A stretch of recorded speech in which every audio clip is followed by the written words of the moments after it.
All right, good evening, everyone. It is Thursday, May 15th at 6:03 p.m., and I will call to order the City of Oregon City Budget Committee meeting.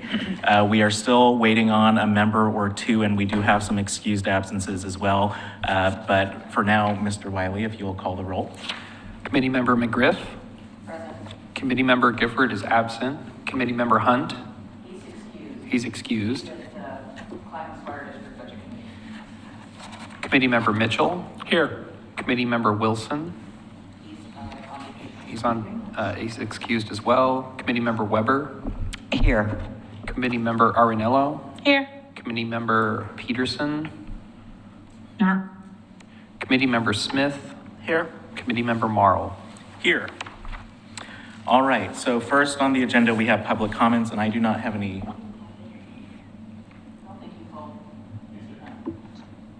Committee Member Hunt.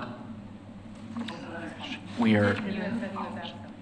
He said he was out. You said he had an excused absence. No, I said that Scott Wilson. Then you had incorrectly formed the board. so both of you are going to need to turn your microphones on. I'm sorry to, to say, but for those who may be watching online and for Mr. Peterson, in case you didn't hear, we're just trying to go back and forth as to whose name was called, and so we are still waiting on Mr. Hunt, and but we will know for the record when he gets here. So I do not believe there are any public comments. Okay, so moving on to general business, approval of the city budget and property tax rates. So we went through a marathon of motions last meeting, and I appreciate your patience. I think that given how all of those votes turned out with different vote counts on each of them, that it was pretty much the only way for us to be able to do that, and so I appreciate your patience on that. I don't know if staff has a summary for us as to what it is that we decided upon. Mr. Conkle? Certainly. Thank you. Good evening, Budget Committee members. So we did put together, as part of the packet in your handouts, in your handout, the modifications by the Budget Committee at our last meeting on May 8th, and tried to put those into one document here, which you see on the screen right now. This includes income, the Urban Renewal Agency property tax savings by going at 25% the second year, equated to $287,000. An 8-cent tax increase is approximately $657,000 for an additional $944,000 in revenue. And then going through the adaptive reuse was reduced by $50,000. The adaptive reuse program, the code enforcement officer was added back for $258,000 over the biennium. The DEI stay survey project was reduced by $125,000, but that equates to approximately $72,500 to the general fund because of how we allocate those costs across all departments. The flower basket program was reduced in the second year for a savings of $56,000. A police officer was funded for $423,000 over the 2 years. The reduce the transfer to planning for the ADU project was a savings, one-time savings of $20,000, and then the business promotion in economic development was reduced for $20,000 for a total expenses of $462,500. We did also at the last meeting at the very end add back in the home lanes paving, so that would come out of our pavement maintenance utility fee for our paving projects to complete that Holmes Lane paving earlier than we had originally projected because of all the work that has been happening on that road. That has no general fund impact. And then added in the quiet zone, which we've been holding that money for several years as we've been working through that project. That $562,100 for the project also leverages $2 million of federal funding that we received as part of that project. All right, thank you. Are there any questions or discussion? Oh, Mr. Zook. If I could just expand on Mr. Conkle's presentation. what you saw here, I've included in the packet as reference because that's what we used last meeting to build our discussion and go through that. If you could scroll downward for the TV audience, in your packet, the next 7 pages is really I guess 5 pages, is really a more detailed breakout of that. And it reflects by fund the proposed budget, the changes we made, and the approved budget. The approved budget that you have before you this evening is not yet approved, that's just an illustration of the entire picture, which we needed to lay out for you because your motion this evening would be to approve the budget in its entirety, not just the general fund. And so the new number is further down in your documents, $319 million. But this was an accounting that we needed to do to make sure this illustrates the complexity of some of those changes that, as an example, Mr. Conkle said that the DEI reduction of 125,000 was 125,000, but 70-some thousand to the general fund, and it impacted the rest of the funds that we're paying towards that project. So I just want, this is out there for the nerd that might be out there to look at this. We've validated it. It gets us to where we need to be, but if you're interested in detail, that's what is there for. Did we put together a slide, or are we just going to talk about, there was a question about the average assessed value in the city limits. You just have, okay, you just have that. So we work with GIS, our GIS department. So we pulled all of the assessed values for tax lots and then sorted that. So this is an average and this is close.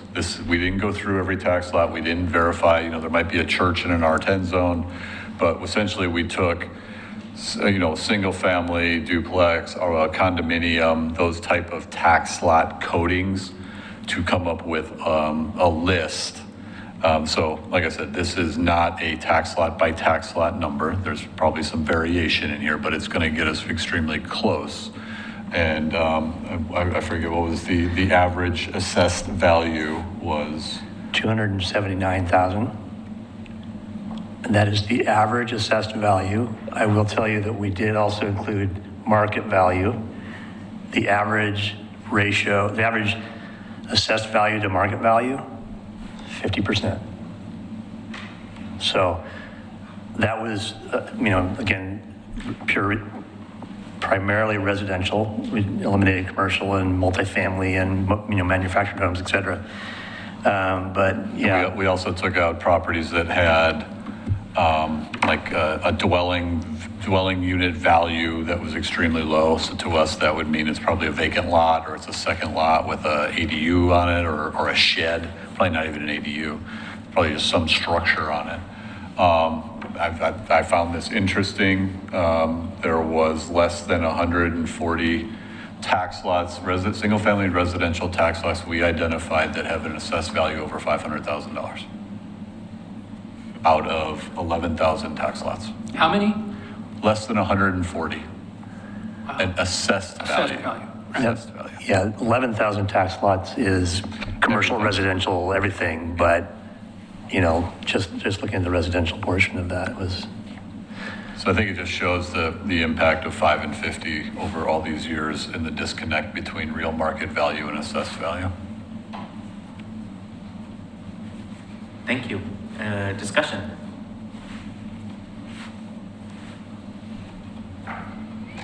The only additional to that would be that we essentially said that the cost for a 8-cent tax increase on a residential property, we used 300,000 and 500,000 on the chart I had last time. 279,000 is $22 a year impact to the homeowner, increase in property tax. For the year. For the city's rate. So, $1.83 a month.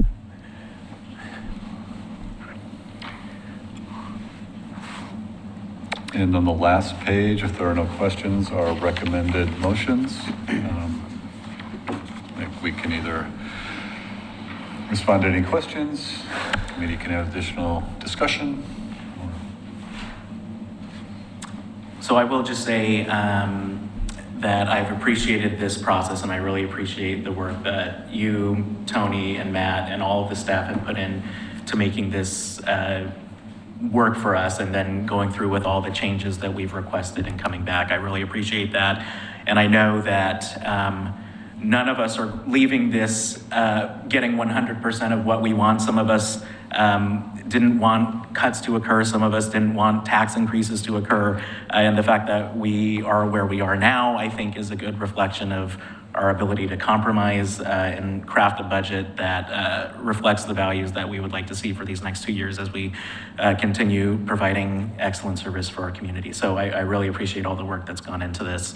And if there's no other discussion, and I don't see Mr. Peterson online with a comment either, I would be happy to entertain a motion. I'd like to entertain a motion. I'd like to move that we approve the amendment to the Transportation Fund for 25-27 proposed city biennial budget in the amount of $500,000 for Holmes Lane paving project, $562,100 for the Quiet Zone project.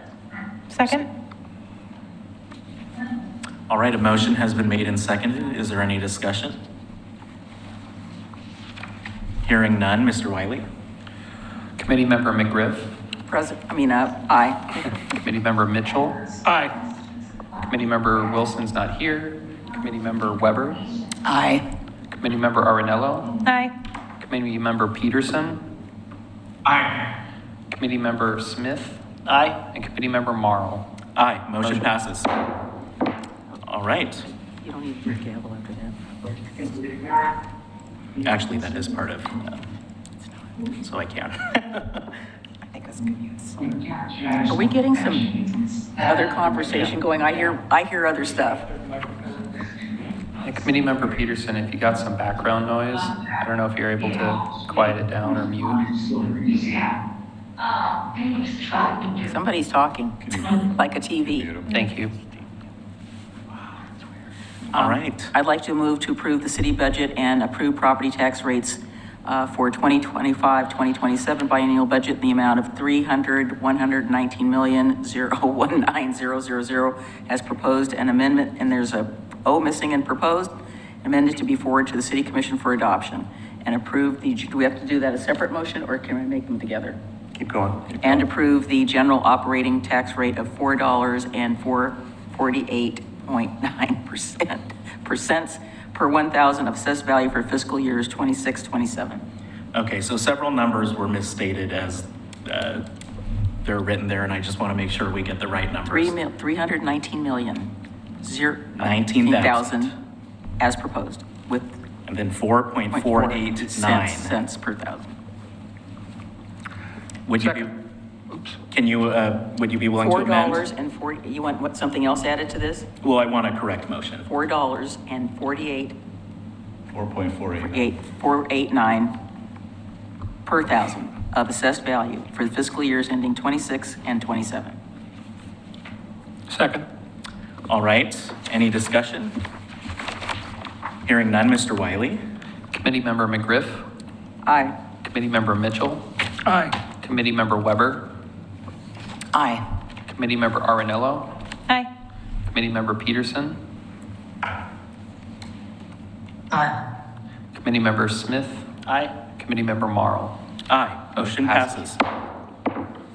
All right, so we have approved the budget and the property tax rates, and remaining on our agenda is the approval of the minutes. This is actually a recommendation to the city commission.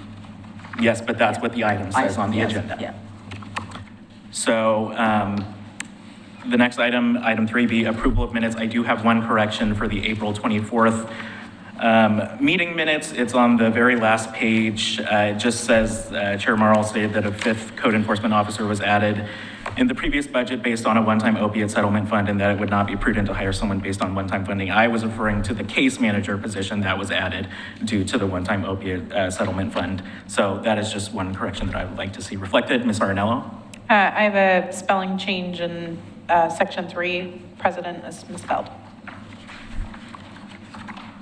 Page 1.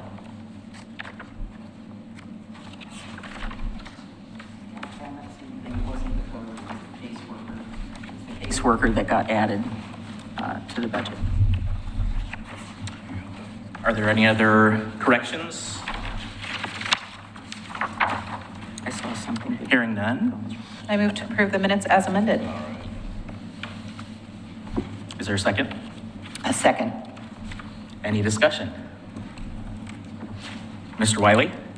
Committee Member McGriff, Aye. Committee Member Mitchell, Aye. Committee Member Weber, Aye. Committee Member Arenello, Aye.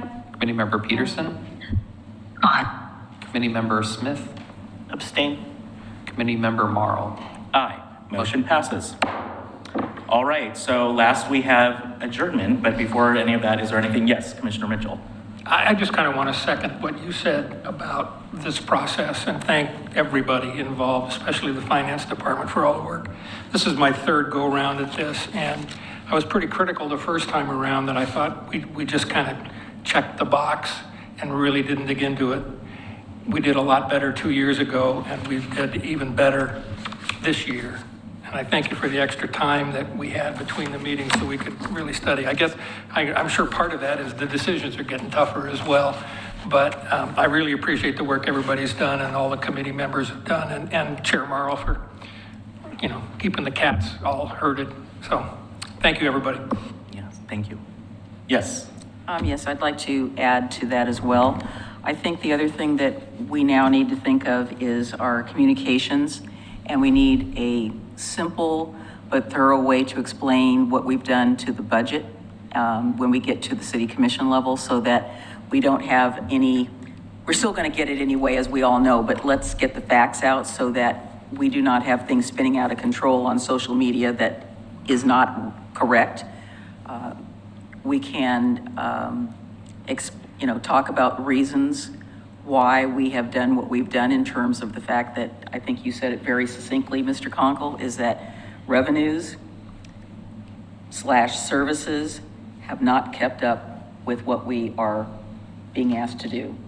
And we do not have control over many of the costs that we incur on a daily, weekly, monthly basis and yearly basis for our cities.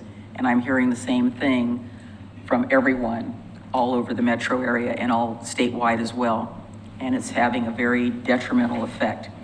As I stated earlier, we are very fortunate that we are not anywhere near topping out on our tax rate or the fiscal cliff, as some of my fellow city officials have told me. And that doesn't mean in any means that we're going to be raising this every year, because we don't do this every year, but we are going to try to be as fiscally prudent as we possibly can, as we always have been with the city. And I think that, again, thank you to the staff and all the other staff that was here having to do the big official budget crunching before they got to us. So thank you, everybody, and everybody, the staff that's not here, thank you again. Yes. Something quick to add on to what you just said, Mayor Denise. I would say that easily 90% of the public comments that we heard during these meetings supported the police and supported their positions and what they needed. And so the tax raise was earmarked, even though it's going into the general fund, was earmarked just to answer those concerns and put some things back into that budget so we can maintain what they need, even addressing the shortage of the code enforcement and cutting back on those services that will no longer happen, hopefully, with the addition of a code enforcement officer. So that is something else to talk about if there are any questions about why that happened as well. Yeah, I would say that if the budget committee members get any questions, I would refer those directly to our staff. That way we don't get into any trouble by trying to answer something, even though, somebody may ask us, well, why did we vote that way? I mean, we have the ability to explain that, but if it starts getting into the technical stuff, just refer that back to our staff. All right. Any further comments? Well, seeing no further business, this meeting is adjourned.